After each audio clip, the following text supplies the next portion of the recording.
looking up the term autodidact and realizing that my son is an autodidact. I used to always, like, think that learning from a video would be much better and easier. And for the most part, it's certainly because you just listen. When you were younger. Yeah, instead of, like, actively reading.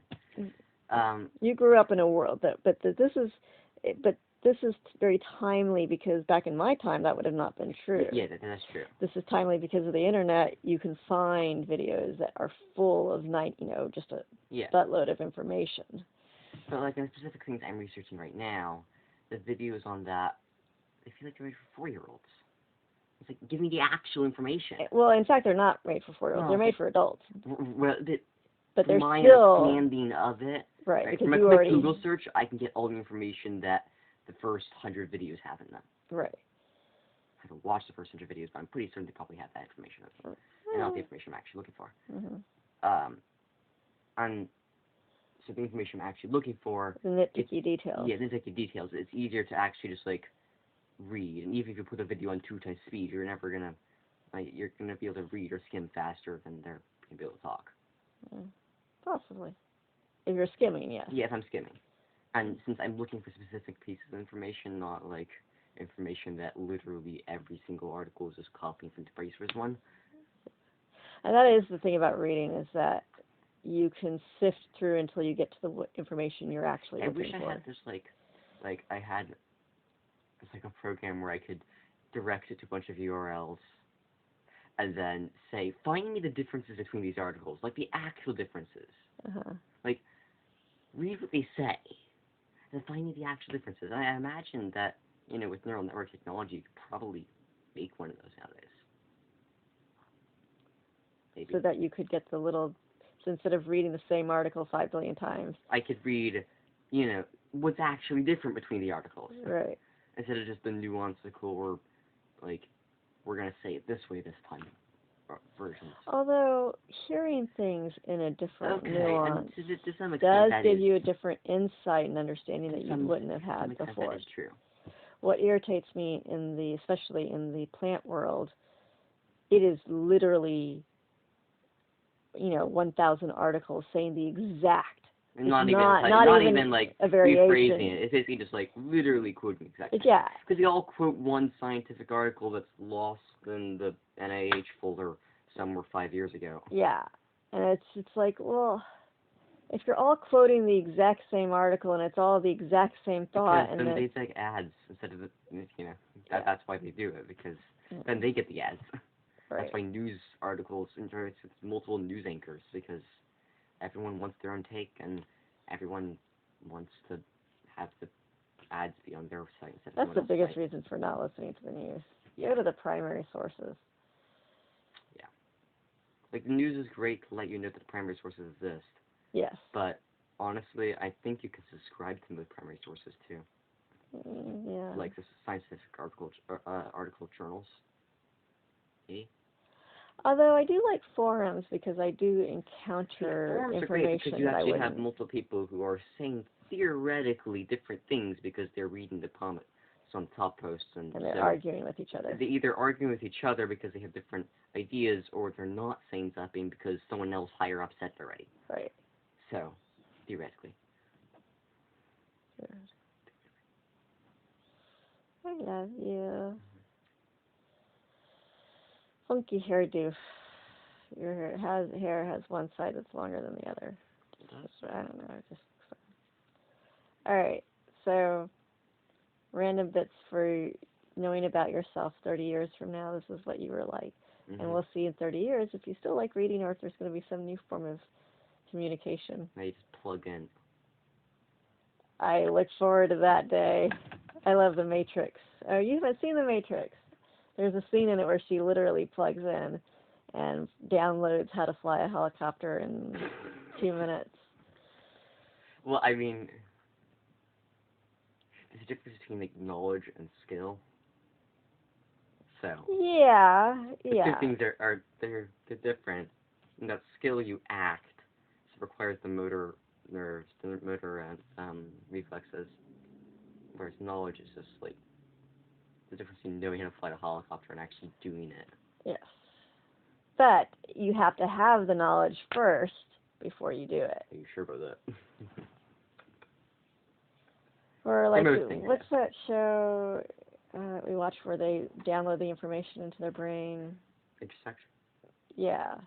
Chuck.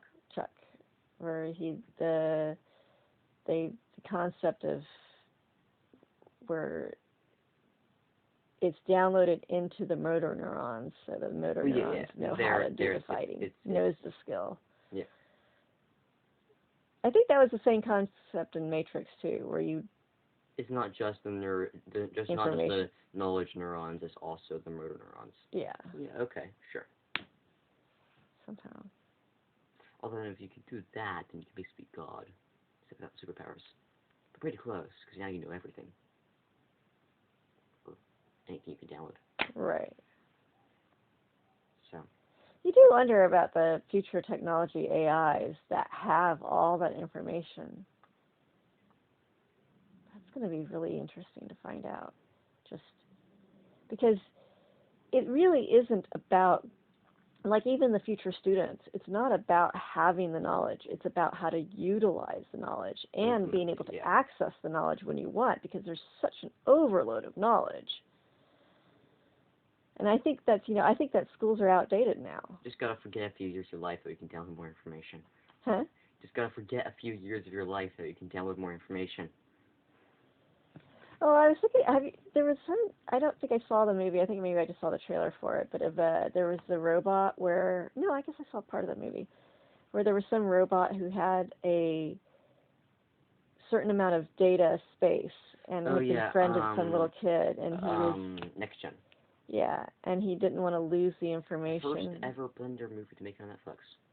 Hey, did they, in the end of the movie, did the computer just figure out how to have more memory? So the problem was that when he had escaped, some chunk of his, the storage section, right, like the long-term storage section, right, hard drive, fried or something. But did he ever get that fixed? It was causing some problems, so he pulled it out.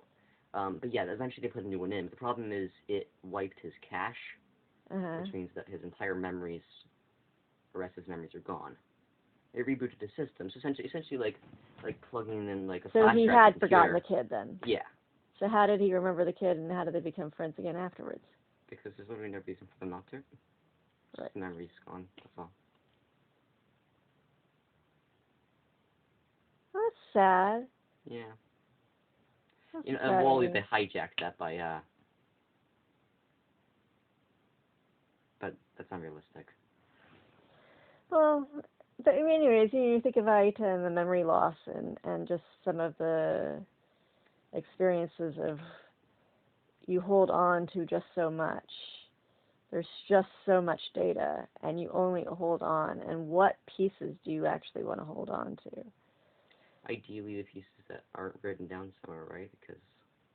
Well, okay, but being able to to, read again. like, so that's the reason why we have all these memories done into a digital memory, but still being able to access it, being able to find, that's the reason why storing it with all the right data and labeling it correctly, which we don't do, but... Searching keywords. Yeah. Just by data isn't enough. Just gotta get one of those, Like, what would we call this topic of this conversation, if you wanted to remember this conversation? Conversation about reading versus videos for learning, autodidact. Is that the word for this? Autodidact means learning by oneself instead of school. Yeah, but specifically via vigorous reading. No, it's just it means self-taught. Literally, the definition is self-taught. Autodidactism or self-education is education without the guidance of masters and institutions. Generally, autodidacts are individuals who choose a subject they will study their study material in the setting for their own time. Okay, yeah, okay, I suppose you're right. Well, one of the Google people also ask. Okay, here, in Merriam-Webster, it's a self-taught person who read voraciously. Sorry, not vigorously. Yeah, vigorously works. They're both exactly the same word, right? Well... It's always nuance differences. Yeah. One is, I think voraciously, I think of like a really hungry person. Yes. Yes, that's the idea. Vigorously would be intensely, not necessarily just serve the soup vigorously.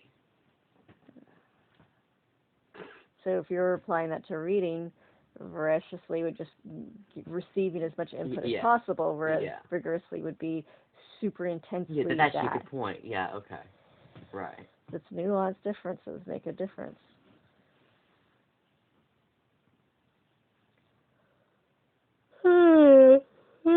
Interesting conversation. Everybody put their inputs in of what would the world be like?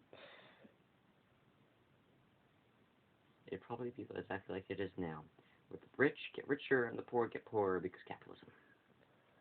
Okay, let's not go down that topic, but the topic we're staying on here is the idea of learning, how it's going to change, school outdating, AIs, future AIs that know everything, what they're going to be like, all these cool thoughts to contemplate. We're going to go make breakfast right now, though, right? Mm-hmm. Bye. Very well. And as always, remember to just breathe. Check your posture. You know, I know, but that's the other thing to remember. Thank you. Share interesting thoughts. AI, future AI, if you're watching all this, and future Eagle, remember to have compassion for all of our learning.